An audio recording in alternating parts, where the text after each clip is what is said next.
Hello and welcome. I'm super excited for today's discussion and your engagement in it. It's a topic a few of us have discussed before, and it's the future of work. And I know that's a topic we're all very passionate about.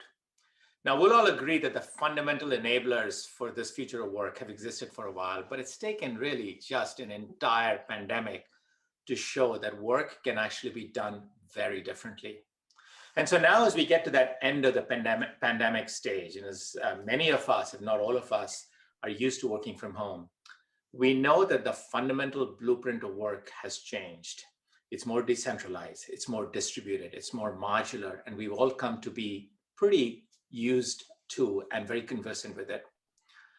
And one of the things we've realized is the role of enabling technologies to make that happen, to bring the future of work here. And video collaboration is essentially one of the key capabilities, just like we're using right now, that we bring into play. And to really talk a little bit more about that and where that's headed, I invited Harry Moseley, who's the CIO of Zoom, to join us today. Harry, welcome. Sanjay, pleasure to be here, man. Thank you for inviting me. Harry, thanks for joining. And I'm going to use our time together to actually unpeel a couple of things that I think my audience, our audience, is really interested in. The first one is, look, we've all seen, felt, used, and experienced video collaboration in the work we do together and the way we work. But I want to step away from that a little bit. And I want to talk about industries that are transforming and how we see video collaboration changing the way business gets done across industries. And I thought what would be helpful is if you can bring to us some insights and some ideas on what you see happening in industries around us and how they're transforming on the back of this technology. Yeah, it's actually that's a great question, Sanjay. But it's more than transformation. It's actually now disruption. I mean, look at HSBC Financial Services in the UK doing mortgages over Zoom. Look at Goldman Sachs doing a $2.9 billion stock offering over Zoom. Look at what's going on in the healthcare environment, where they're doing telemedicine. So, Sanjay, if you were my doctor and I have a problem with my wrist, do this, do that, do that. Okay, Harry, it's like I think you need to go for an X-ray. How cool is that, as opposed to me having to spend 2 hours out of my life driving to the office, waiting for the office, having to see the receptionist, sit there. I talked to a retail client recently. They're going to do a pilot where they're taking one of their largest retail stores. They're going to create it into a distribution center, and then take other stores and make them showrooms. So you go into the showroom, you can try on the sweater, the jacket, etc. You can see the different colors, feel the fabrics, order it, pay for it when you're in the store, and it's shipped to your home that day, or it's shipped to your hotel if you're visiting.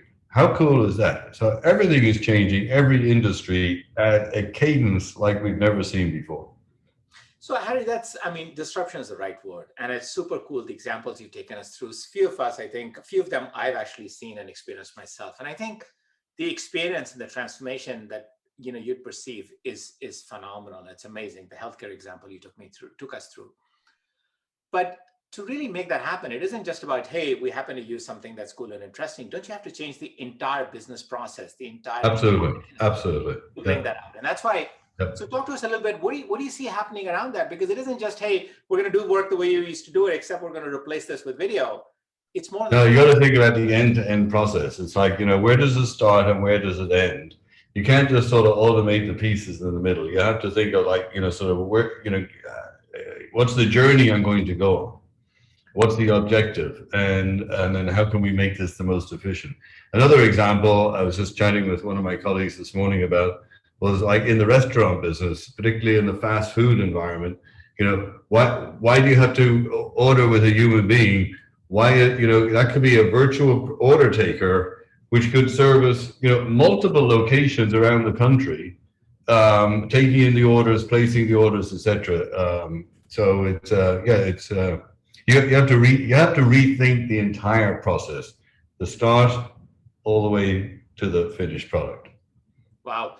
I hadn't thought about that one, but I reflect on it. We've gone from walking into a restaurant, getting a menu card, to now in this age, getting a QR code and then being able to pull it out. It's only a matter of time before, when you go into the restaurant, you'll sit down, there'll be a tablet there. You order the food, like at the airport, you order the food on the tablet at the restaurant, order your cocktails, order your wine, they bring it to you, and when you want to check, you just check out of the table, get up and walk away.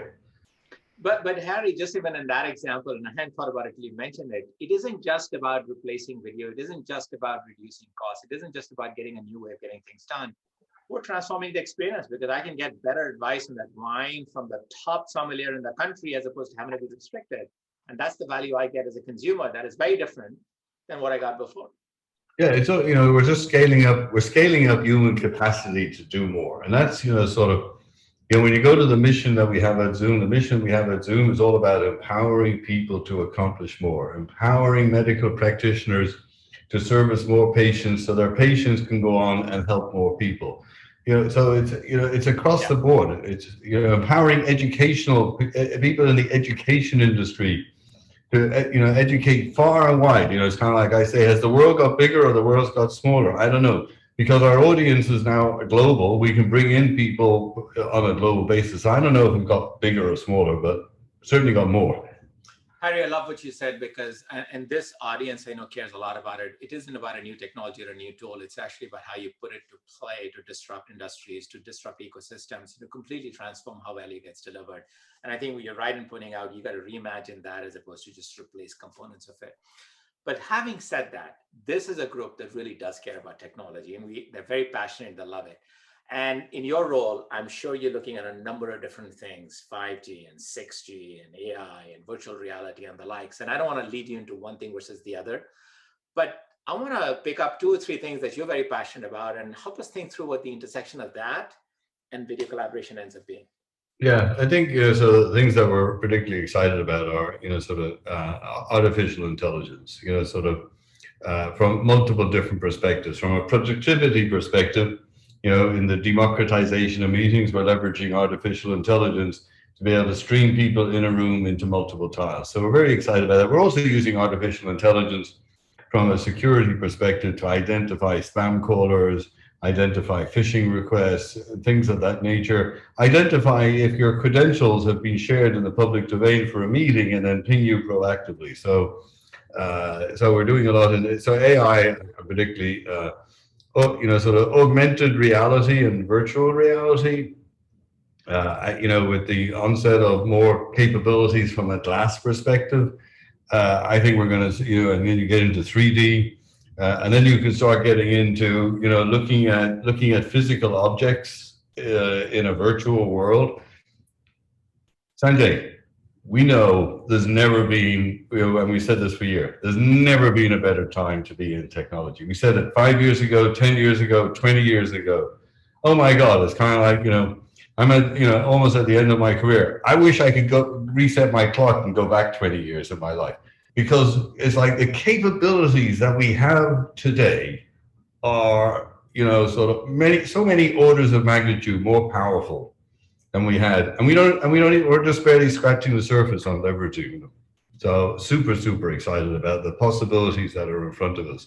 I urge people to sort of take a white sheet of paper out, you know, and design your process from scratch. Don't try to sort of automate or transform or apply technology to the existing process. Reimagine the process. Reimagine where it starts and where it ends and that journey.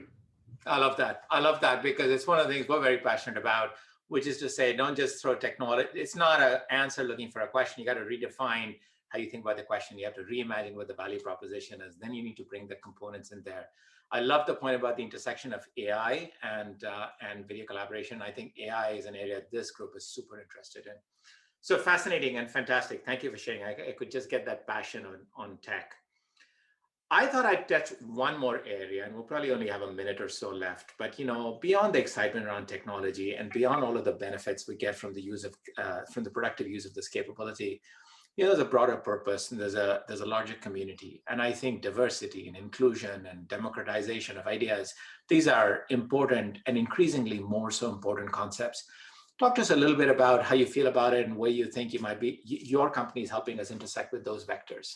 Yeah, well, you know, sort of when we think about sort of the work model that we're all going back to, Sanjay, you know, it's going to be a hybrid model, being in the office like 2 to 3 days a week, you know, permanently working with a distributed team around the planet, right? So, and in the world that we've experienced over the last 18 months, clearly being one of inclusion, clearly being one of diversification, clearly being one of equity for all, clearly being one where everybody's head is the same size. There is no hierarchy anymore. So how do we maintain that in the hybrid world? And that's what we're all about doing, is ensuring that when there's people in the office and working with people in a distributed fashion, that it's inclusive, that it is collaborative, that it is safe, that it's exciting, and that there's equity for all, for equality for all across the group. And you know, sort of when I think about my sort of 3+ years, you know, at Zoom, it's like every year it's like had a different focus for me as the CIO. This is the year where clearly focusing on, you know, the hybrid business model across all industries, education, government, etc., so that we can really make it, you know, really make it that sort of true, exciting experience where it's inclusive, it's equality for all, collaborative and safe, and it's just I'm super passionate about this. Fantastic. That's this is fantastic. great. Yeah. What a great discussion. We started with all of these amazing possibilities that open up with video collaboration and the whole idea of industries transforming themselves. We caught your passion and your excitement around these emerging technologies and how they're going to be intersecting and creating even more opportunities for us. But I love where you ended, which is, you know, as we go back to a bigger purpose and we think about inclusion and diversity and equity and democratization, those are great thoughts to walk away with. I want to thank you for your time. I want to thank our audience for linking into this. And we look forward to more conversations like this. Please feel free to respond to it. And then, Harry, if we can ask you in case some questions come for you after this, we'll have you. Absolutely. Yeah. So happy to answer, you know, one-on-one, or, you know, ping me on LinkedIn and we can take it from there. Cool. Awesome, Harry. It's always great to talk to you. Thanks for taking the time. Sanjay, thank you again, man. Thank you. Bye-bye.